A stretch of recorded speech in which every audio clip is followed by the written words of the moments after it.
अस्सलाम वालेकुम नाजरीन, प्रोग्राम में खुशामदीद। मेरा नाम है आयशा यूसुफ। नाजरीन, अफवाहों का बाजार गर्म है, या फिर ये कहा जाए कि डील की खबरों का बाजार गर्म है। विफाकी वज़रा बड़े ज़ोरों शोर से, बड़े कॉन्फिडेंट होकर मीडिया पर प्रेस कॉन्फ्रेंसेस में ये बात कर रहे हैं कि मुस्लिम लीग नून के कुछ रहनुमा जो हैं वो डील मांग रहे हैं और वो जाकर किसी बड़ी अहम शख्सियत से मिले हैं और उन्होंने जाकर कहा है कि हमारे बारे में सोचा जाए। एक और डील की जो बात हो रही है वो ये कहा जा रहा है कि शहबाज शरीफ साहब डील मांग रहे हैं और वो डील ये मांग रहे हैं कि उनकी फैमिली के जो कुछ लोग जो पॉलिटिक्स में एक्टिव हैं, मरियम साहिबा, हमजा शहबाज और शहबाज शरीफ साहब, इनको लंदन जाने दिया जाए और बाकी उनके बगैर यहाँ पर फ़िलहाल जब तक ये पार्टी चलती है इसको चलाया जाए। अब इन खबरों में कितनी सदाकत है ये आज हम जानने की कोशिश करेंगे। इसके ऊपर कल भी हमने बात की थी, आज भी इसके ऊपर बात करेंगे और ज़रा जानेंगे कि मुस्लिम लीग नून की जिन रहनुमाओं का जिक्र किया जा रहा है कि जो जाकर मिले किसी अहम शख्सियत से, उनकी जानिब से कोई तरदीद अभी तक सामने नहीं आई है। मुस्लिम लीग नून का वाज़ेह मौक़िफ़ इस बारे में अभी तक सामने नहीं आया है कि वाकई में क्या मुलाकात हुई थी या नहीं हुई थी। दूसरा आज का हमारा टॉपिक होगा जी सदारती निज़ाम। हर कुछ अरसे के बाद हम देखते हैं कि सदारती निज़ाम की बातें शुरू हो जाती हैं। अब भी पिछले 4-5 दिन से एक कैंपेन हमें सोशल मीडिया पर भी नज़र आ रही है और जिनमें बड़े बड़े सियासी रहनुमा भी शामिल हैं, बड़े सहाफ़ी भी शामिल हैं जो ये कह रहे हैं कि सदारती निज़ाम जो है हमारे मुल्क की ज़रूरत बन चुका है। अब क्यों ज़रूरत बन चुका है? क्या हमारा पार्लिमानी निज़ाम फ़ेल हो गया है या फिर जो सियासतदान उसको चला रहे हैं वो फेल हो गए हैं? इसके ऊपर हम बात करेंगे। दूसरा आज का हमारा टॉपिक ये होगा। तीसरा हम बात करेंगे, बिलावल भुट्टो साहब ने आज बड़ी अहम बात की है। वो कहते हैं कि अदम एतमाद के बगैर हम हुकूमत को गिरा कर दिखाएंगे और मेरी हिकमत अमली का इंतज़ार किया जाए। और साथ ही साथ उन्होंने कहा कि अगर PDM में शामिल जमातें जो हैं वो इस्तीफ़ों के मुतालबे से दस्तबरदार हो जाएँ तो हम मिलकर आगे चल सकते हैं, अपोजिशन इत्तेहाद बनाकर एहतजाज कर सकते हैं या जो भी हिकमत अमली बनाई जा सकती है। ये हमारा तीसरा टॉपिक होगा, इसके ऊपर हम बात करेंगे। हमारे मेहमानों को मैं तारीफ़ करवा देती हूँ। हमारे साथ बसरा साहब मौजूद होंगे, रहनुमा तहरीक इंसाफ हैं। मुस्लिम लीग नून के रहनुमा सदीकुल फारूक साहब हमारे साथ मौजूद होंगे और माहिर कानून और सीनियर तज्ज़ियाकार अहमद रज़ा कसूरी साहब ने हमें ज्वाइन किया है। हमारे मेहमानों का बहुत शुक्रिया हमें ज्वाइन करने के लिए। बसरा साहब, मैं आपसे आगाज़ कर लेती हूँ। डील हमारा पहला टॉपिक है। आप इस वक्त शहर इक़्तिदार में मौजूद हैं, आप तक इत्तलात भी पहुँची होंगी। कौन डील मांग रहा है, किसकी मुलाकात हुई है और किससे मुलाकात हुई है? आयशा, एक ये तो हकीकत है कि पाकिस्तान में अब भी जिस पार्टी के मुतल्लिक बात हो रही है, माजी में डील इस अंदाज में की गई कि रातों रात पूरा मुल्क सो रहा था और ये रातों रात जहाज़ पे निकल गए सऊदी अरेबिया। और फिर इंटरेस्टिंग बात ये हुई कि खाना काबा में बैठ के कहते रहे कि हमारी कोई डील नहीं हुई है, और फिर कहा नहीं पहले 5 साल की हुई है, फिर कहा 10 साल की हुई है, फिर आपके सामने रिटन एग्रीमेंट आ गया। अब भी वही पार्टी है। देखें, गुजारिश ये है कि पाकिस्तान की सियासत में इस वक्त जो अपोजिशन की सूरत हाल है, अपोजिशन ऐसी तो मैंने कम से कम मैंने तो एक गवर्नमेंट की तरफ से कभी भी ऐसी अपोजिशन नहीं देखी। जो अपोजिशन के लिए खतरा है, हुकूमत के लिए कोई खतरा नहीं है। एक दूसरे को वो नीचा दिखाने के लिए, गिराने के लिए लगे हुए हैं। हालांकि आपको डे 1 से ये कहते हैं कि ये हुकूमत आज जा रही है, कल जा रही है, और देखिए कभी अदम एतमाद लेकर आए सेनेट के अंदर, कभी नेशनल असम्बली में कहा कि आज ये बिल लेकर आ रहे हैं, ये बिल रिजेक्ट हो जाएगा, 20 बंदे इनके इधर हैं, 30 इनके इधर हैं, मुंह पे इस्तीफे मारने हैं, हुकूमतें घर जानी है, खान साहब जा रहे हैं, फलां आ रहे हैं। यानी लेकिन आप ये देखें कि इतनी वो मैं लफ्ज़ क्या बोलूँ, अब होम्योपैथिक आपको पता है दवाई ऐसी होती है जिसका ना फ़ायदा होता है ना नुकसान होता है। ये सिर्फ बड़कबाजी के साथ इन लोगों ने अभी तक ये टाइम गुजारा है। अब भी जो बातें निकली हैं, जब अयाज सादिक साहब का मुझे बड़ा एहतराम है, जब वो लंदन जाते हैं और लंदन से वापसी पे एयरपोर्ट पे जो कुछ उन्होंने गुफ्तगू की उनको निकाल लें कि किस तरह वो हंसियां थीं और लालगियां थीं और सारा कुछ था। अभी भी जो बात की जा रही है, मेरा ख्याल में जाहिर है कि जिन मिनिस्टर्स ने बात की है उन्होंने एक बात की है और उसके बाद बाकायदा नाम लिए गए हैं। तो मेरा ख्याल कहता है कुछ काम अब मीडिया को भी इसके ऊपर करना चाहिए और अपोजिशन को भी इस बात का जवाब देना चाहिए कि अगर देखे ना, मैं पहले भी कह रहा था कि बसरा धुआं वहीं से साहब वो निकलता है, आयशा चार जहाँ पे नाम आग लगती है। ये और नहीं हो आज तो सकता कि बल्कि गिल साहब ने ये भी कहा कि कोई पांचवा शख्स भी था जिसने डील की कोशिश की थी, लेकिन कंफ्यूजन कल भी हम यही जानने की कोशिश कर रहे थे कि वो नाम बेसिकली है कौन से। आप जरा बता दीजिए कौन कौन से नाम है जिन्होंने जाके मुलाकात की है और जो अपने लिए कह देखिए, रहे हैं कि हमारे बारे में सोचें। पहली बात तो आयशा आयशा पहली बात तो ये है कि नाम मैंने भी मिनिस्टर्स से सुने हैं, और जिन 4-5 मिनिस्टर्स ने बात की है, बल्कि आज भी उन्होंने प्रेस कॉन्फ्रेंस की है, और बल्कि वो यहाँ तक भी कह रहे हैं कि अभी आपको उनकी ऑडियोज भी सुनाई देंगी। तो अब जाहिर है वही 3-4 दोस्त बता सकते हैं कि वो किन के साथ मिले हैं, या वो बता सकते हैं जो मिले हैं, या तीसरा सहाफ़ियों का भी काम है थोड़ा सा महकल में, वो भी ज़रा इसके ऊपर रोशनी डालें, इतने इतने आपके सोर्सेज होते हैं। तो ये है। अब शौकत बसरात तो ज़ाती तौर पे मैं बिल्कुल नहीं जानता। देखिए ना, मैंने सहाफ़ी भी तो दोस्तों से सुना है, आज मैं इस्लामाबाद आप आया हूँ, तो यहाँ भी लोगों से ही पूछेंगे ना, आप लोगों से ही पूछेंगे, सियासतदानों से ही पूछेंगे कि कौन थे जिनकी मुलाकात हुई। नहीं, जैसे देखें आपके आयशा, जैसे आप लोगों के जराए होते हैं, हमारे भी पार्टियों में जराए होते हैं ना, पार्टियों में दोस्त होते हैं जो ऐसी बातें जो चल रही होती हैं। और अब वैसे भी आपको पता है इस्लामाबाद तो वाकई शहर इक़्तिदार है। यहाँ पर आजकल खास तौर पे आपने देखा ये होगा तो कि बता जो दें कहा जा बसरा रहा साहब, था आपने भी कि कहा कि मार्च आपने मिनिस्टर से ही नाम सुने हैं, ये तो बता दें मिले किससे थे। अगर मैंने पता होता तो मैं तो दस ना देंदा।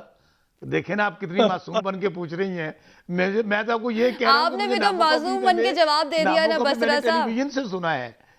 अच्छा, आपने ये नहीं सुना कि मुलाकात किससे हुई आगे है। देखिए, मैंने भी देखिए, मैं आपको फिर अर्ज कर रहा हूँ कि मेरा ख्याल में ये 3 दिन से बातें नेशनल मीडिया पे, सोशल मीडिया पे, हर जगह पे चल रही हैं। और उसके ऊपर मेरा ख्याल है कि नाम तो बताए गए हैं जो जैसे जो हमने सुने हैं, वो आपने भी सुने हैं। चले, सदीकुल फारूक साहब मौजूद हैं, मुस्लिम लीग नून से ही उनका ताल्लुक है, जिस जमात के बारे में बात हो रही है उनसे हम जानने की कोशिश करते हैं कि कौन है जिनकी मुलाकात हुई है और किससे मुलाकात हुई है। सदीकुल फारूक साहब, ये कौन 4 लोग हैं जिनकी मुलाकात हुई है किसी अहम शख्सियत से। बिस्मिल्लाहिर्रहमानिर्रहीम। बहुत शुक्रिया आयशा यूसुफ साहिबा। पहली बात तो एक बात तो को पर्दे में है जिसकी मेरे दोस्त अपना शौकत बसरा साहब को इल्म नहीं है, और इनके मिनिस्टर्स एक कुछ कहता है, दूसरा कुछ कहता है, फैसल वाउडा कोई और नाम देता है, अता पता कोई नहीं है, तीर तुक्के लगा रहे हैं। और उसकी वजह मैं आपसे अर्ज करता हूँ कि ये बातें कर क्यों रहे। अब एक चीज वो पर्दे में है, सामने नहीं है। हम उस चीज की क्यों ना बात करें पहले जो बिल्कुल सामने है। और वो सामने ये है कि पीटीआई का हाल देखिए, इनकी कारकर्दगी सामने। आज रजा बाकिर ने इनके जनाब वजीर आजम के आर्डर को मुस्तरद कर दिया, जो अमेंडमेंट करके खुद मुख्तारी दी। आज IMF जो है हमारे कंधों पे सवार होके, बल्कि वायसराय बना के उन्होंने भेज दिया स्टेट बैंक के गवर्नर को। आज जनाब खटक साहब का रवैया आपने सुन लिया, देख लिया। नूर आलम साहब का रवैया आपने देख लिया। जवाद साहब इनके साबिक सेक्रेटरी इतलात हैं, उनका रवैया आपने देख लिया।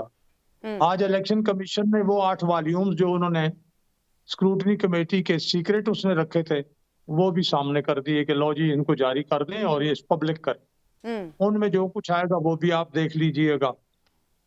ये सारी सूरत हाल जो है और बैनुल अक़वामी सतह पे जो कुछ हो रहा है इनके साथ, इस सारी सूरत हाल से तवज्जो हटाने के लिए उन्होंने कहा क्यों ना हम ये कर दें। और फवाद चौधरी जो जब पीपल्स पार्टी में थे तो उन्होंने इमरान खान साहब के बारे में कहा कि ये इमरान खान, इसको तो सियासत की ABC भी नहीं आती।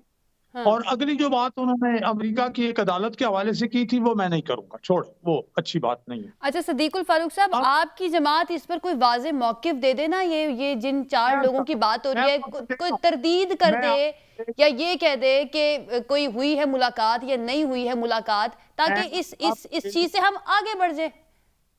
मैं आपके प्रोग्राम के जरिए दो आयशा तो क्यों आप मुश्किल सवाल पूछती हैं सिद्दीकुल फारूक वाजे साहब कर रहा हूँ वाजे कर रहा हूँ कि मेरी जमात जनाब नवाज शरीफ की लीडरशिप और क़यादत के खिलाफ सोचने और कहने वाला कोई एक बंदा भी नहीं। पहली बात तो ये है। जो लोग ये समझते हैं कि शरीफ फैमिली के अंदर भी कोई ऐसी कोई बात है, शायद कोई इख्तिलाफ नहीं है। मैं ये बात डंके की चोट पे कह रहा हूं। कोई सही नाम दे रहा है शाह खान का, कोई नाम दे रहा है हसन इकबाल का, कोई किसी और का नाम, कोई पांचवा नाम लेके आ रहा है, कोई हमारे साबिक स्पीकर का नाम लेके आ रहा है। यानी कोई सब ऐसी सोच नहीं पाई जाती कि माइनस नवाज शरीफ या माइनस शरीफ फैमिली मुस्लिम लीग नून की सियासत को आगे लेकर चला जाए, ऐसी ऐसी कोई सोच नहीं पाई जाती मुस्लिम लीग नून के रहनुमाओं के दरमियान। एक जुमला और सुन लें जी कि सीधी बात है कि अवाम जो है, हमारी पार्टी के वर्कर, हमारी पार्टी के सपोर्टर जिसकी लीडरशिप में यकीन रखते हैं वही लीडर है, और वो नवाज शरीफ हैं, शहबाज शरीफ हैं, और उसके बाद फिर नवाज शरीफ साहब जिसको नामजद, अगर उन्होंने शाहिद खाकान को वजीर आजम के लिए नामजद किया और वो वजीर आजम बन गए, किसी ने इख्तिलाफ नहीं किया। वो आइंदा भी किसी को अगर कोई ओहदा इंशाअल्लाहुल अजीज अल्लाह ने मेहरबानी की दिया, किसी को कोई इख्तिलाफ नहीं हो। सही, ठीक है। अच्छा कसूरी साहब, सर आप हमारे दोनों मेहमानों की बात सुन रहे हैं और ये काफ़ी अरसे से जो डील के मामलात की बातें ज़ेर गर्दिश हैं ये भी आप तक पहुंची होंगी। सर क्या कोई ऐसी डील नहीं हो सकती है इस मुल्क के अंदर जिससे आवाम को कुछ रिलीफ मिल जाए?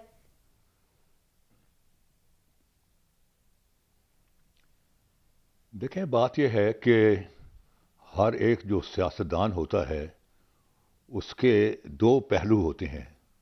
जब वो अपोजिशन में होता है तो बड़े लच्छेदार बयानात देता है, बड़े खूबसूरत एनालिसिस करता है, और वही उसकी ताकत होते हैं, उसी से ही वो पॉपुलैरिटी गेन करता है अवाम नास में। बिकॉज जितना अच्छा एनालिसिस करेगा और वो भी in the favour of the people, उनके मसाइल को डील करेगा, he will emerge as a popular leader. लेकिन वही सियासतदान जब हुकूमत में आ जाता है, तो जब हुकूमत में आके जब देखता है कि रिसोर्सेज बीइंग लिमिटेड और जो मैंने बातें की हैं वो बहुत बड़ी बड़ी कर गया हूँ, तो फिर उसको रियलाइज होता है कि ये बातें जो मैंने कही हैं ये तो इम्प्लीमेंट नहीं हो सकती।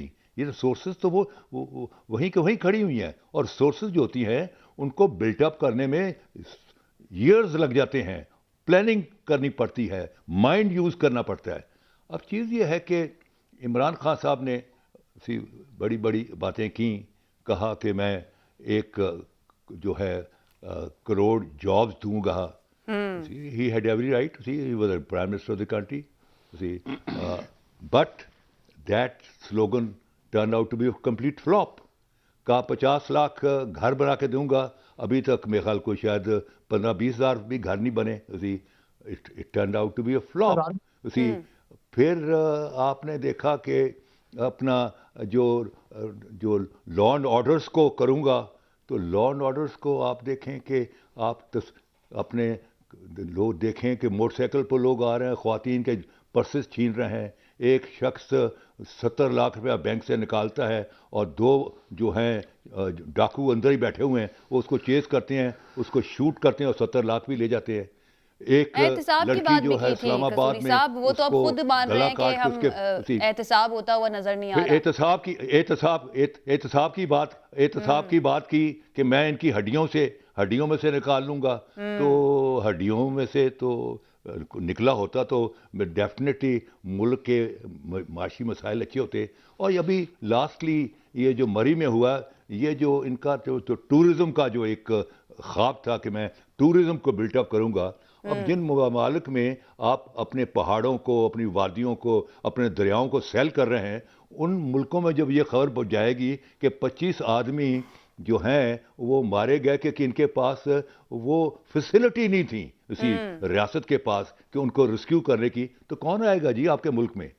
सो द पोजीशन इज कि अब जो हालात हैं बड़े दिगरगू हैं। मैं I hope what I am saying turn out to be wrong, but मुझे ये सिलसिला चलता हुआ ज़्यादा देर नज़र नहीं आता। मुझे ये there is a system collapse, I use the word system collapse, सही। सिस्टम क्लैप्स कर गया है। देखें सही। यहाँ पॉलिटिकल पार्टी ठीक है कसूरी साहब, मैं सिस्टम की तरफ आती हूँ क्योंकि हमारा अगला टॉपिक जो है वो सिस्टम से मुतालिक ही है। Let me finish it. आप मुकम्मल बाबा मुझे फिनिश कर लेने जी, आप कर लें मुकम्मल। पार्लियामेंट एक सतून है, वो भी क्लैप्स कर गया है। उसी ब्यूरोक्रेसी एक सतून है, वो भी क्लैप्स कर गई है। अब ले दे के पूरा का पूरा रियासत जो है वो एक सतून पर खड़ी हुई है। उस सतून का नाम है अफवाज पाकिस्तान। अगर उस सतून को भी आपने मलाइन किया through hybrid war and fifth generation war, और वो बातें कहीं जो अजय दयाल चाहता है कि अब जंग जो है वो तोप और तफंग से बॉर्डर्स पर नहीं होगी बल्कि जहनों में होगी, उसी इंतशार फैलाया जाएगा मुल्क के अंदर, उसी सेक्टेरियन क्राइसिस, लैंग्वेज क्राइसिस, प्रोविंशियलिज्म, ये जो आजकल सिंधु देश और ग्रेटर बलूचिस्तान, ये सारी की सारी जो है ये हाइब्रिड वॉर का हिस्सा है। तो ये सारी जो चीज़ें जो डेवलप हो रही हैं, ये मुझे इस चीज़ की गमाजी करती हैं कि system has totally collapsed and now people are thinking of a changing of a system and लोग बड़ी fast they are moving towards presidential form of government. अच्छा बसरा साहब, ये डील की बातें जो अब की जा रही हैं और ये विफाकी वज़रा और जो तर्जुमान है हुकूमत के, उनकी जानिब से इन बातों का आगाज़ हुआ है कि कुछ लोग हैं जो जाके मिले किसी आम शख्सियत से, लेकिन ये जो मौक़िफ़ अपनाती है मुस्लिम लीग नून या मुस्लिम लीग नून के रहनुमा, इसमें वज़न भी नज़र आता है कि अपने हिस्से का मुश्किल वक्त, परेशानी तो वो काट चुके, 3.5 साल से ऊपर का अरसा हो गया, अब कितना वक्त बाकी है अगले इलेक्शन को, तो वो कहते हैं कि अब हमें क्यों ज़रूरत पेश आएगी डील करने की। देखिए आयशा, एक्चुअल सूरत ये है, अभी 1.5 साल पड़ा है और इस वक्त अगर आप देखती हैं कि मियां नवाज शरीफ साहब नाअहल हो चुके हैं और वो मुल्क से बाहर हैं, मरियम बीबी की अपील लगी हुई है, मियां शहबाज शरीफ साहब के और मियां हमजा शहबाज के बड़े सीरियस केसेस हैं और आपने उनकी ट्रांजैक्शंस देख ली। मेरे ख्याल में इससे ज़्यादा मुश्किल टाइम, ख़ास तौर पर अगर मैं आप नून लीग के हवाले से बात करूं तो इससे ज़्यादा मुश्किल टाइम और क्या होगा कि अगर कल ये केसेस समाप्त होते हैं और रिजल्टेंटली वहां पे भी यही नतीजा निकलता जो मियां साहब की अपील में निकला है और ज़ाहिर ओपन एंड शट केसेस हैं। देखिए मुस्लिम पीपल्स पार्टी की जहां तक बात है, वो तो दे आर एंजॉइंग, उनकी गवर्नमेंट है एक सूबे के अंदर, वो अभी तक एक दूसरे के ये जो खिलाफ हैं, एक दूसरे के खिलाफ, क्योंकि दोनों की कोई नजरियाती असास तो है नहीं है या कोई इनका आपस में कोई ऐसा कोई इत्तेहाद हो, वो तो सिर्फ और सिर्फ इस बुनियाद पे है कि हमने एक दूसरे को गिराना है, सूबे की हुकूमत लेके उनको, और कल इलेक्शन हो भी जाते हैं तो पीपल्स पार्टी इससे बड़ा चंक और क्या उठा सकती है, और वो अपनी पंजाब सिंध की गवर्नमेंट क्यों लूज करे।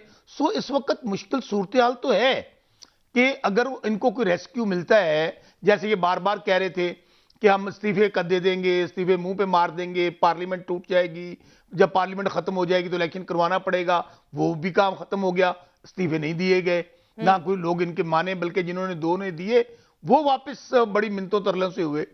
इसी तरह अभी इनको ये था कि हम वोट ऑफ नो कॉन्फिडेंस ये सेनेट में लेकर आए, जिनकी मेजॉरिटी थी, अपने लोगों ने साथ छोड़ दिया।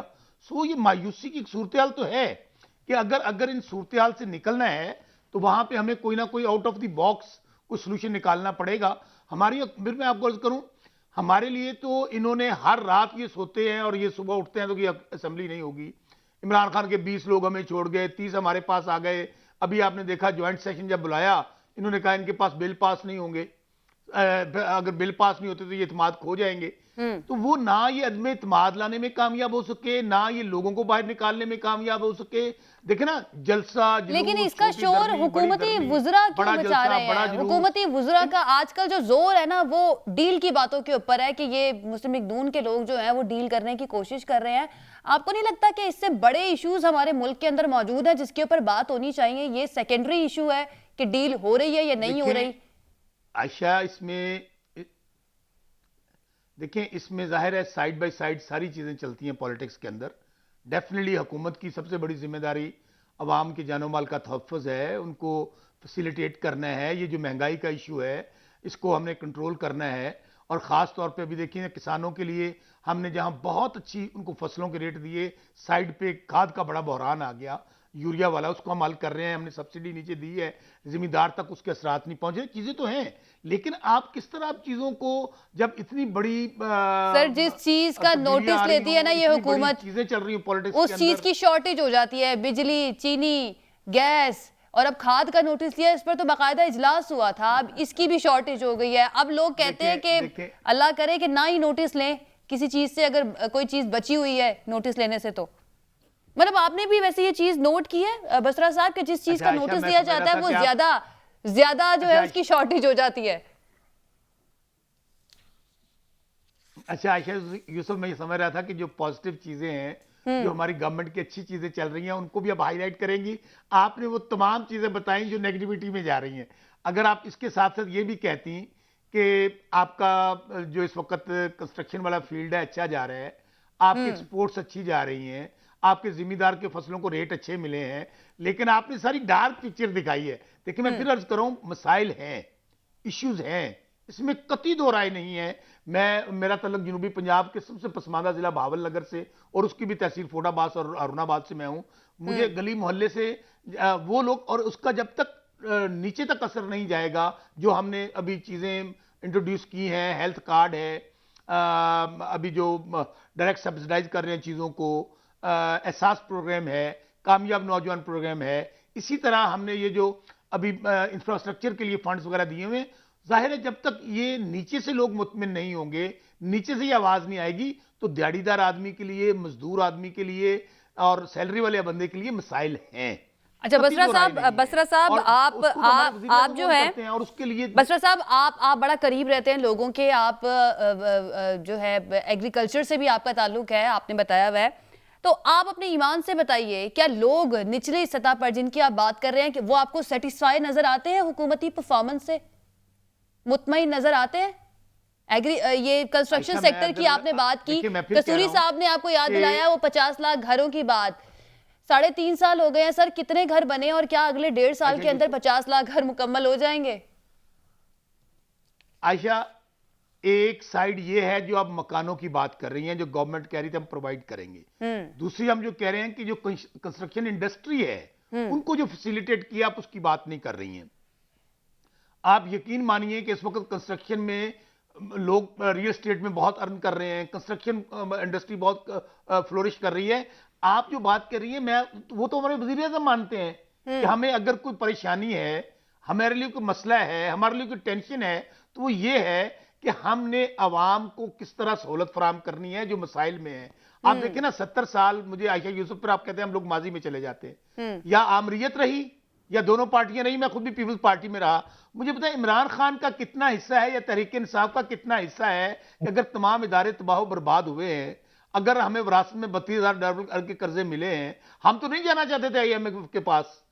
हर बाद में हम पे तनकीद भी हुई, हमने अपने दोस्त ममालिक से फंडिंग ली, उनसे हमने कहा कि हमें फंड करें आप, लेकिन मसाइल इतने ज्यादा हैं, वसाइल बहुत कम है। मैं कसूरी साहब की इस बात से एग्री करता हूं, माशाल्लाह उनका बहुत तजर्बा है कि जाहिर है जब इमरान खान ने भागदौड़ कर रहे थे, खान PM साहब अपनी टीम बना रहे थे, हम देख रहे थे, हमें इतना अंदाजा नहीं था, ये ईमानदारी की बात है कि नाम भी इतना अंदाजा था कि इस हद तक मुल्क के मसाइल बड़े हुए हैं, इस हद तक इश्यूज हैं कि आपने देखे ना, या तो ये जो गवर्नमेंट पार्टियां इख्तिदार में रही हैं, या तो ये भी अवाम के साथ गरीब हो जाते, इनका भी रोजगार कम हो जाता, ये तो खुद अरबपति तो खरबपति बन गए सब लोग दुनिया जहान में, और कोई निकाल ले, कोई पार्लियामेंटेरियन निकाल ले, ठीक है, जो इख्तिदार में रहे हैं, अगर खास तौर पर क्यादतें जो है, अगर तो ये भी इनका भी लिविंग स्टैंडर्ड लो हो जाता, इनका भी रोजगार कम हो जाता। बसरा साहब जरा आपका पॉइंट आ गया, मुझे जरा सिद्दीकुल फारूक साहब की तरफ जाने दें। सिद्दीकुल फारूक साहब, एक और आजकल बड़ा अहम मसला चल रहा है कि नवाज शरीफ साहब खुद वापस आएंगे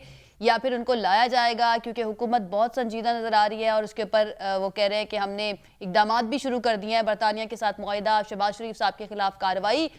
कब आएंगे वापस नवाज शरीफ साहब? मैं इस बात का जवाब आपको देता हूं, थोड़ा सा मुझे इस सवाल का मैं पूरा जवाब दूंगा जो आपने अभी किया है जी। बसरा साहब ने कंस्ट्रक्शन इंडस्ट्री की बात की। कंस्ट्रक्शन इंडस्ट्री में काला पैसा लगाने की इजाजत इमरान खान साहब ने दी, कुछ थोड़ा आगे बढ़ा, लेकिन अब सूरत हाल ये है कि जो सरिया 70,000 रुपए टन था वो अब 2 लाख रुपए टन हो गया है। जो ईंट 8,000 रुपए की 1000 थी, यानी 8 रुपए की ईंट थी, अब वो हो गई है 15,000 रुपए की 1000 ईंट, दुगनी कीमत तकरीबन हो गई। रंग दीगर मामलात वो दुगने से ज्यादा बढ़ गए हैं और अब जो तामीराती इंडस्ट्री है वो सुस्त हो गई है बहुत ज्यादा। इन्होंने कहा कि हमने किसान को फसलों के बड़े पैसे दिए, आपने 1600 रुपए मन से बढ़ा के 1800 रुपए मन कर दी गंदम की कीमत, लेकिन आपने बिजली की कीमत 2 गुना से ज्यादा कर दी, आपने डीजल की कीमत जो किसान इस्तेमाल करता है 2 गुना से ज्यादा कर दी, खाद की कीमत वो बोरी जो 3,000 से कम में थी वो 10,000 में नहीं मिल रही, अभी खाद यूरिया आप बता रहे हैं, और इस वक्त दफा 144 लगा के आपने किसान से 1800 रुपए मन गंदम खरीदी, जिसकी लागत उसकी 1600 रुपए जब थी उससे ज्यादा बढ़ गई थी, लेकिन आज मंडी में होल सेल जो जहां 100-200 रुपए मन या ट्रक लेने का रेट है वो है 2600 रुपए मन, और आम 2-4-10 बोरियां जो है जो मैं खरीद के लाया हूं 2720 रुपए मन है। 2720 रुपए मन मैं मंडी में जाऊंगा, मैं किराया भी दूंगा, वहां से लाऊंगा, फिर मैं जनाब अली जब घर में पहुंचाऊंगा और चक्की को पिसाई दूंगा, मुझे 85 रुपए किलो आटा पड़ेगा। आप बता दीजिए ये 3400 रुपए मन पड़ जाएगा। आपने क्या किसान की खिदमत की भाई? आपने तो किसान को रुला दिया, दबाव बर्बाद कर दिया। आप किसान आज कहां आप, और गंदम भी आप इंपोर्ट कर रहे हैं। आपने कहा बम्पर क्रॉप हुई है, लेकिन गंदम आप इंपोर्ट कर रहे हैं। कौन सी बम्पर क्रॉप है भाई? चीनी आप इंपोर्ट कर रहे हैं। कौन सी बम्पर जनाब क्रॉप है चीनी की? क्या चीनी की कीमत है? किसान से किस रेट पे लिया, मार्केट में क्या है? अच्छा, अब आ जाइए इस बात पर कि जो इन्होंने कहा जी नाअहली, वो जी वो भाई नवाज शरीफ साहब, शहबाज शरीफ साहब का जो केस है उसमें जब पूछा आपके दौर में गन्ने का रेट दे रहे थे आप किसान को, कपास का क्या रेट दे रहे थे, गन्ने का क्या रेट दे रहे थे, चावल का क्या रेट दे रहे थे? ये चारों फसलों का रेट बता दें मुझे, अगर आपकी याद है। मैं बात करता हूं पहले, मुझे मैं आपको हैरान हो जाएंगे जब मैं आपको बता दूंगा, लेकिन मुझे आप जवाब देने दें इस बात पे। फारूक साहब आप कंप्लीट कर लें प्लीज, आप जवाब दीजिए। मरियम साहिबा के केस में आज भी नैब तीसरी दफा भाग गई है। एक ये बात कह के कि जी हमारे पास एक लेटर है, सबूत कोई नहीं है, और लेटर किसी एक वकील का लिखा हुआ लेटर, क्या सबूत है? आज भाग गई है फिर। नंबर 2, शहबाज शरीफ साहब की जमानत के केस में जब अदालत ने कहा सबूत पेश करें, उन्होंने कहा जी हमारे पास सबूत नहीं है। अफसाद रफीक की जमानत के केस में सुप्रीम कोर्ट ने फैसला दे दिया कि ये नैब के जरिए हाथ बरोड़ने की कोशिश करते हैं, वफादारियां तब्दील करने की, और नैब ठीक काम नहीं कर रहा। अब मुझे ये बताइए, ये मुकदमे हैं, ये मुकदमे बनाए इमरान खान ने, और वो मेमन साहब जो बता रहे हैं ना इनके, वो कच्चा चट्टा खोल रहे हैं कि उनको हटाया क्यों गया मेमन साहब को। अब वो जो आईजी थे, अब उन पे क्या जनाब झूठे मुकदमे उन पे भी बनाने की कोशिश कर रहे हैं। ये इनका इंसाफ है। अब आ जाइए, एक बात मैं कहूंगा, निजाम जो अपना मेरे बुजुर्ग हैं, मुझसे काफी बड़े हैं, अहमद रजा कसूरी साहब, कि जी अफवाज पाकिस्तान की तरफ देख रहे हैं। हाँ, अफवाज पाकिस्तान की तरफ हम देख रहे हैं दिफा के लिए। नवाज शरीफ साहब की वापसी की आपने बात कि जी हुकूमत आएगी या खुद आएंगे। हुकूमत बेचारी, इनके सारे, इमरान खान ने कहा था मैं खुद जाऊंगा, ये 1 साल पहले बात की। भाई आपने खुद भेजा है ना, तो अगर आप ला सकते हो ना तो ले आओ, लेकिन नवाज शरीफ साहब आएंगे अल्लाह के फजल करम से, खुद आएंगे, अपनी मर्जी से आएंगे, और कुछ ज्यादा देर नहीं है, मेरा ख्याल है 8-10 हफ्तों के अंदर आएंगे। 8-10 हफ्तों के अंदर आ जाएंगे वापस। उनकी तबीयत ठीक है, उनकी तबीयत ठीक है, क्योंकि इस चीज से भी मशरूत किया जा रहा था। आयशा जी सर, बसरा साहब रिकॉर्ड पे है। आयशा दोबारा सवाल कर लें और रिकॉर्ड पे रखें। वो 8-10 हफ्तों की बात कर रहे हैं। 8 से 10 हफ्ते में वापस तो बसरा साहब, आप लोगों को तो खुश होना चाहिए ना, आप तो खुद कह रहे हैं कि हमने नवाज शरीफ को वापस लेकर आना है। जब वो कह रहे हैं 8-10 हफ्तों में ले आएंगे, तो ये तो आपका काम आसान हो जाएगा ना। चलें, अच्छा, सदीकुल फारूक साहब का मुझे बड़ा एहतराम है।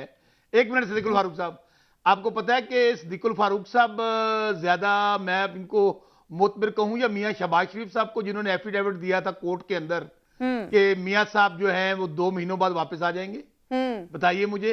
अच्छा, वो तो वापस ला ना सके, और आज उस बात को भी 18-19 महीने गुजर गए।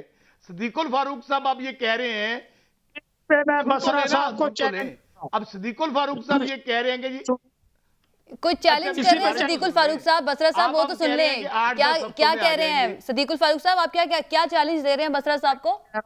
कहा कि शहबाज शरीफ साहब ने ये सर्टिफिकेट दिया था हाँ। अदालत को कि वो 2 महीने में वापस आ जाएंगे। नहीं, उन्होंने 4 हफ्तों को कहा था कि अगर या तो 4 हफ्तों में वापस, या जब डॉक्टर कहेगा कि वो फिट है और वो सर्टिफिकेट देगा तो वापस आएंगे। जाए नहीं कहें, वो पढ़ ले, पहले पढ़ा तो ठीक करें ना है, यार। ठीक है, हम एक ब्रेक ले लेते हैं। बसरा साहब जवाब लेंगे। और कसूरी साहब से मैंने सवाल करना है कि अगर नवाज शरीफ साहब वापस नहीं आए, अब हुकूमत ने कह तो दिया है कि शहबाज शरीफ साहब के खिलाफ कार्रवाई होगी क्योंकि वो गारंटर थे, लेकिन उनके खिलाफ क्या कार्रवाई हो सकती है? एक ब्रेक के बाद हम ये जानने की कोशिश करेंगे। Stay with us.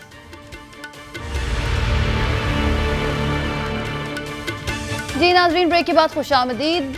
कसूरी साहब, मैं आपसे ये जानना चाह रही थी ब्रेक से पहले कि नवाज शरीफ साहब तो चले गए, लेकिन अब हुकूमत कोशिश कर रही है उनको वापस लाने के लिए, और ये भी कहा जा रहा है कि बरतानिया के साथ कोई जो कैदी हैं या जो वहाँ पर मुल्जिमान मौजूद हैं उनकी हवालगी को लेकर एक मुआहिदा किया जा रहा है, एक्सट्रेडिशन का कानून हम इसको कह सकते हैं। तो आपको लगता है कि ये हुकूमत कामयाब हो पाएगी? और इसके साथ इसका भी जवाब दे दीजिएगा कि शहबाज शरीफ साहब जो हैं वो क्योंकि गारंटर थे नवाज शरीफ साहब के बाहर जाने में, तो क्या वो पकड़ में आ सकते हैं? देखिए, बात यह है कि जो एक्सट्रेडिशन ट्रीटी होती है, it is totally different ball game in the I of law. वो बाकायदा 2 मुल्कों के दरमियान होती है, और उसमें तय ये पाता है कि जो मुल्क जो रिक्विजिशन करता है कि हमारा एक बंदा जो है वो क्राइम करके आपके मुल्क में छुपा हुआ है, तो उसको कहते हैं कि वो रिक्विजिशनिंग पार्टी है। और जो जहाँ वो उसने पनाह ली है उस गवर्नमेंट को अपील करते हैं, और वहाँ फिर बाकायदा हमारे यहाँ जो है एक जो फर्स्ट क्लास मैजिस्ट्रेट है वो कोर्ट लगाता है, और वो एक डॉसियर भेजते हैं। जिस गवर्नमेंट ने रिक्विजिशन किया तो एक डॉसियर भेजते हैं कि इस बंदे ने ये कानून शिकनियाँ की हैं, ये डाके मारे हैं, इसको हमारे हवाले करो। सो वो बाकायदा वो जो सारा जो डॉसियर है वो that is read as a prosecution evidence, यानी प्रोसिक्यूशन वहाँ उसको एविडेंस लीड नहीं करता। वो जो बाहर से आया होता है dossier, that is considered to be a prosecution evidence. तो जो अक्यूज है जिसकी हवालगी पर ये प्रोसीडिंग चल रही होती है, वो डिफेंस अपना वहीं से स्टार्ट करता है, अपनी सफाई देता है। अगर कोर्ट ये समझे दोनों चीज़ों को, जो डॉसियर है और जो सफाई दे रहा है, उसमें जो टिल्ट है वो डॉसियर के हक में ज़्यादा है, उसी इसने किया है, तो वो हैंड ओवर कर देते हैं जिस गवर्नमेंट ने रिक्विजिशन किया है। ये जो किया है ये है कि वो जो वहाँ सज़ा याफ्ता जो लोग हैं उसी पाकिस्तानी उनको वो ये इधर हवाले करें, जो जिनकी सज़ाएँ अपना जो इंग्लिश लॉ के तहत हुई हैं उनको वो पास ऑन करना चाहते हैं पाकिस्तान के बारे में। उस पर कल एक काफ़ी लंबी चौड़ी एक मीटिंग हुई अपना मिनिस्ट्री ऑफ इंटीरियर में। आई डू नॉट नो कि वो उसका नतीजा क्या निकला, लेकिन ये है सीधी।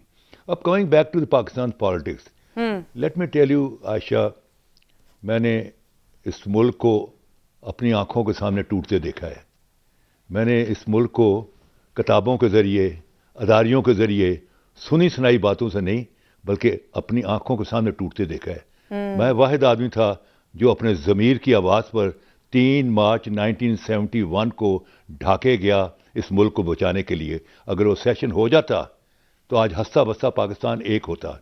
वो सेशन नहीं हुआ तो फिर तारीख है कि आधा पाकिस्तान टूट गया और हज़ार बेगुनाह लोग शहीद हो गए।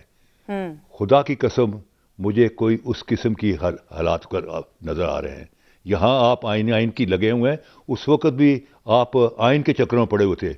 अगर आप आइन को एक साइड रख के 6 पॉइंट के या 5 पॉइंट इनको एक साइड पर रख के रियासत को बचाने की कोशिश करते तो आइन खुद ब खुद किसी वक्त बहाल हो जाता। लेकिन आपने आइनी झमेलों में पड़ गए और आधा पाकिस्तान टूट गया। आज सवाल ये पैदा होता है, क्या पाकिस्तान का आज आइन ढाका मेमोरेंडम में लागू है? क्या सुप्रीम कोर्ट के फैसले वहाँ लागू हैं? क्या आपकी पॉलिसी वहाँ लागू? Answer is no, it's a independent country.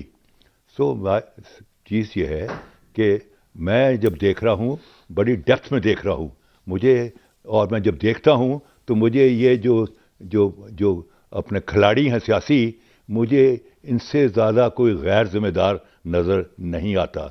ये जो जितने भी ये खिलाड़ी हैं ये सारे के सारे जनरल ज़ियाउल हक के गमले की पनीरी हैं। इसी जो मजलिस शूरा उसने बनाई, जो कि एसपी और डीसी ने अगर किसी ज़िले से 6 एमएनए थे तो उनको कहा गया 6 बंदे भिजवा दो मजलिस शूरा के लिए। ये जो यहाँ आके इस्लामाबाद में गले फाड़ फाड़ के रूल ऑफ लॉ और जमहूरियत की बातें करते हैं और इंडिपेंडेंस और जुडिशरी की बातें करते हैं, ये सारे के सारे जो हैं ये जनरल ज़ियाउल हक के गमले की पनीरी हैं। ये अब दखत बन चुके हुए हैं उसी। और जंगल का अगर कानून पता है तो जब दखत बहुत बड़े बन जाए फिर कटाई का टाइम आ जाता है।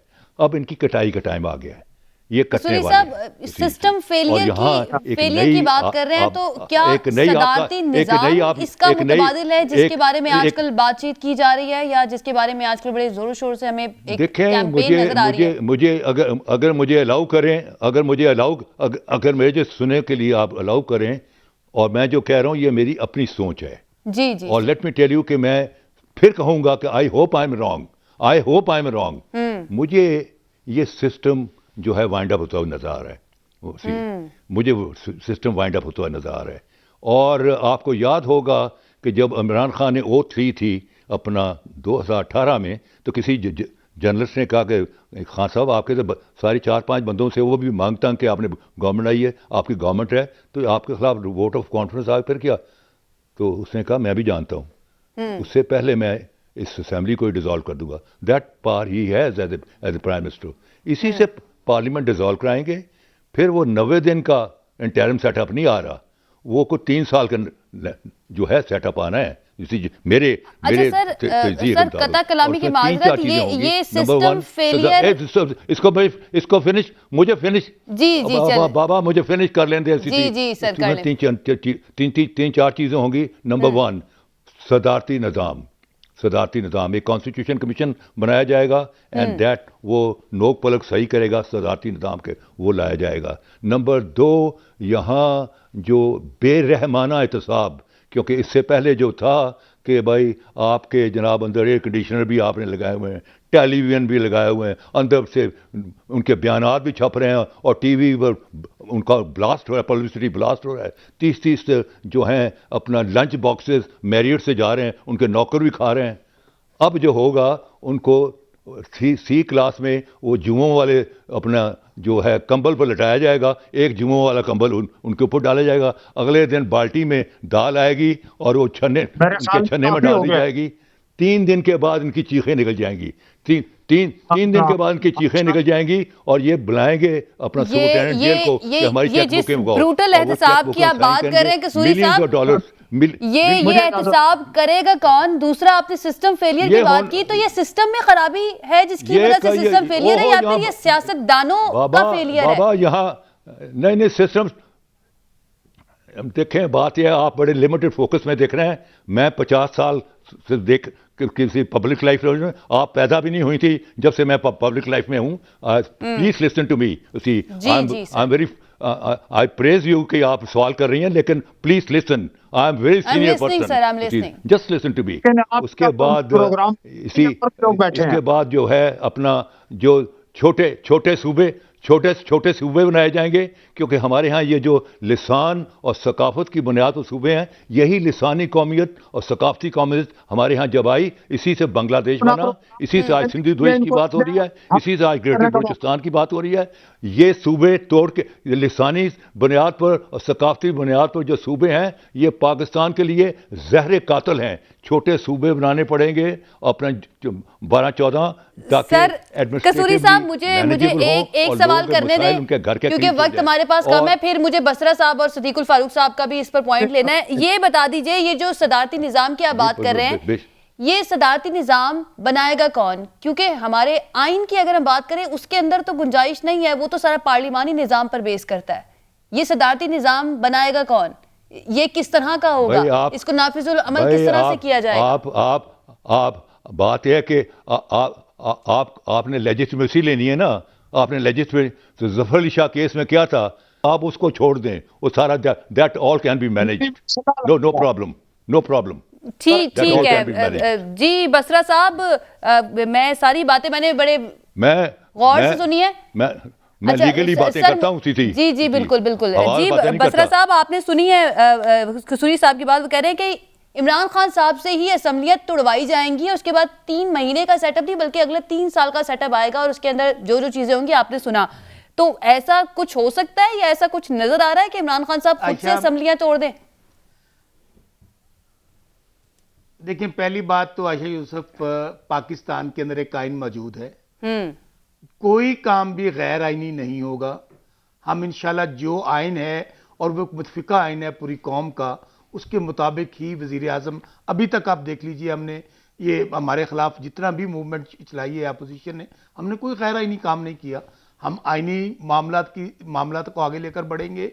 बाकी कसूरी साहब का एक अपना पॉइंट ऑफ व्यू है, अपना एक एक्सपीरियंस है, उसकी बुनियाद पे वो बात कर रहे हैं। इस बात पे तो मैं एग्री हूं कि पाकिस्तान का जो सबसे बड़ा इशू है वो करप्शन है, और बदकिस्मती से वज़ीर आज़म इमरान खान ने बड़ी कोशिश की है कि ये एक कड़ा एहतसाब हो सके, लेकिन पाकिस्तान का जो मौजूदा सिस्टम है जिसके अंदर मैं समझता हूं कि वो प्रोसिक्यूशन की मामलात हैं, दूसरे इश्यूज हैं, उसके हवाले से खुद वज़ीर आज़म साहब ने कहा कि हमने जो एक एहतसाब का नारा लेकर निकले थे, जितनी कामयाबी उसमें मिलनी चाहिए थी आयशा वो नहीं मिली।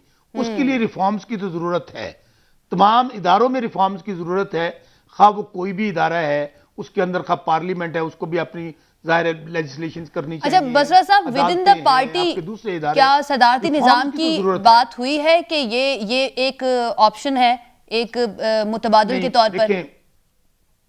बिल्कुल नहीं, कोई ऐसी बात ना पार्टी में अंडर डिस्कशन है ना हुई है। सोशल मीडिया पे, इलेक्ट्रॉनिक मीडिया पे, प्रिंट मीडिया पे बहुत बातें सुन रहे हैं। मैं फिर आपको अर्ज करूं कि पाकिस्तान में अंदर जो एक वैसा हुकूमत है, एक इलेक्टेड आइन के ताबे मौजूद हुकूमत है। तहरीक इंसाफ और वज़ीर आज़म इमरान खान जो आइन कहता है उसके मुताबिक हुकूमत को लेकर आगे बढ़ेंगे। कोई गैर आइनी काम हमारी हुकूमत नहीं करेगी। अच्छा बसरा साहब, ये बेहतर ना होता कि एक बाकायदा तौर पर वाज़ेह तरदीद सामने आ जाती इस इशू को लेकर, खास तौर पर क्योंकि इस तरह की बातें होती हैं तो वो ऑन गोइंग चलती रहती है, एक तरदीद कर दी जाए जैसे इमरान खान साहब बड़ा वाज़ेह किसी भी चीज के ऊपर। आयशा, पहली बात तो जी जी आयशा, तरदीद उस बात की होती है जिस बात में कोई बात अंडर डिस्कशन हो, वो बात चल रही हो, पार्टी रैंक्स में कोई डिस्कस हुआ हो, या फर्ज करें कोई, अब जाहिर है इसका अगर जवाब लेना है तो फिर प्राइम मिनिस्टर साहब भी आपको देंगे ना, being chairman Pakistan Tehreek Insaf, being a prime minister of the country, उनको साफ ही सवाल करे, लेकिन उसमें जवाब देखें ना, हम भी स्पोक्स पर्सन के तौर पे यहाँ बैठे होंगे। हमारी रसाई नहीं है ना, आप लोगों की रसाई है, तो इसलिए आप उनके रिप्रेजेंटेटिव बन के यहाँ पे बैठे हैं और हम आपसे ये जानने की कोशिश करते हैं कि सर आप उनका वो क्या सोच रहे हैं, हम तक पहुंच जाए, आवाम तक पहुंच जाए। मैंने तो आपको आयशा, मैं आपको वो पहुंचा रहा हूं बात जो हमारा आइन कहता है, जो हमारी जमहूरियत कहती है, जो हमारी सियासत कहती है। अच्छा बसरा साहब, एक चीज का जवाब दे दें, उसके बाद मुझे सदीकुल फारूक साहब के पास जाना है, वो काफी देर से इंतजार कर रहे हैं। ऑप्शन है सदारती निजाम का ये, या बिल्कुल ऑप्शन नहीं है विद इन द पार्टी?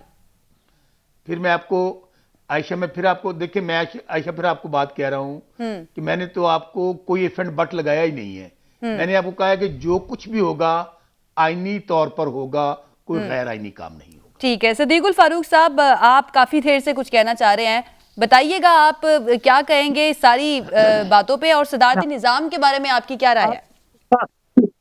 बात यह है जी कि मैं सुन रहा था कि कसूरी साहब बता रहे थे कि उनकी उम्र जो है वो 82 है, मेरी भी 75 है, ठीक है जी। जब पाकिस्तान टूटा तो मैं भी उस वक्त 24 साल का था, 25 के करीब, और मैंने सारा वो तमाम मामलात अपनी आंखों से देखे हैं।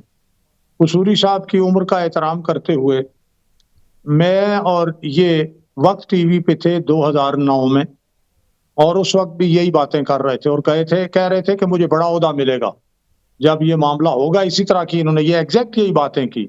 मार्शल्लाह, ये मार्शल्लाह खुल के नहीं नाम ले रहे, इनका मतलब है मार्शल्लाह लगेगा। आइन तो भाई जो याह्या खान ने लिया था अयूब खान से, और उस वक्त कौन सा आइन था? कौन सा आइन था उस वक्त? कोई आइन नहीं था। या खान ने ये कहा, मुजीब मैं एलिजाबेथ नहीं बनूंगा, मेरे साथ इख्तियारात की बात करो, मुझे क्या इख्तियारात दोगे? झगड़ा ही यही था। वो बर्बाद करके मुल्क को बर्बाद करना चाह रहा था और उसने बर्बाद कर दिया। इसलिए कोई माशाल्लाह मुल्क का हल नहीं है। हमारी 74 साल की तारीख ने बता दिया है। जिन कौमों ने तरक्की की है, आइन के मुताबिक तरक्की की है। जो लोग आज माशाल्लाह की सोच रहे हैं, वो 400 साल पुरानी सोच है। बिल्कुल बाबे आदम की सोच से ये मामलात नहीं चलते। इस वक्त कौम बेदार हो चुकी है, पूरी दुनिया बेदार हो चुकी है। असल मामला यह है कि आइन के मुताबिक मामलात चलें। सदारती निज़ाम हमारे मुल्क की जरूरत नहीं है, ये हमारे दोस्तनुमा दुश्मनों की जरूरत है, जो ये चाहते हैं कि जहां पार्लियामेंट्री सिस्टम हो वहां उनके मफादात पूरे नहीं हो सकते। सदर एक बैठा हुआ हो, परवेज मुशर्रफ के उन्होंने कान पकड़ के सारे काम करा लिए, जियाउल हक से सारे काम करा लिए, अयूब खान का कान पकड़ा, सारे काम करा लिए। अब उन्हें एक बंदा चाहिए जिसका कान पकड़े और सारे काम, और वो सदारती निजाम के जरिए हो सकता है। हमारे मुल्क के मफाद में वो नहीं है। आपको पॉसिबल नजर आ रहा है सदीकुल फारूक साहब, आपको पॉसिबल नजर आ रहा है सदारती? बिल्कुल पॉसिबल नहीं है, बिल्कुल पॉसिबल देखिए, यहाँ लिसानी बुनियाद पर MQM बनाई गई, यहाँ लिसानी बुनियाद गैर जमाती इलेक्शन कराए गए। इस मुल्क में जो ताना बाना था एक सियासी निजाम, जिस जमहूरी निजाम पर यह मुल्क बना, उस जमहूरी निजाम को तबाह कि जब ये काम किया गया तो मुल्क में खराबियां जा नहीं रही। मुल्क खराब करने का वह एक तरीका ये है कि आईनी निजाम हो, बस। ठीक है सदीकुल फारूक साहब, बहुत शुक्रिया हमारे मेहमानों का। सर जल्दी से कर दे, मुझे क्लोजिंग करनी है बसरा साहब। एक फिक्रा, देखिए मैं फिर कह रहा हूं कि जो कुछ भी होगा आइन के मुताबिक होगा, लेकिन सदीकुल फारूक साहब से मैं एक बात पर डिसएग्री करूंगा। नामुमकिन का लफ्ज पागलों की डिक्शनरी में होता है, अक्लमंदों की डिक्शनरी में नहीं होता। ठीक है, बहुत शुक्रिया हमारे मेहमानों का हमें ज्वाइन के लिए। नाज़रीन, ये था हमारा आज का प्रोग्राम, हमें इजाजत दीजिए, कल एक मरतबा फिर से हाजिर होंगे। अपना ख्याल रखिए, अल्लाह हाफ़िज़।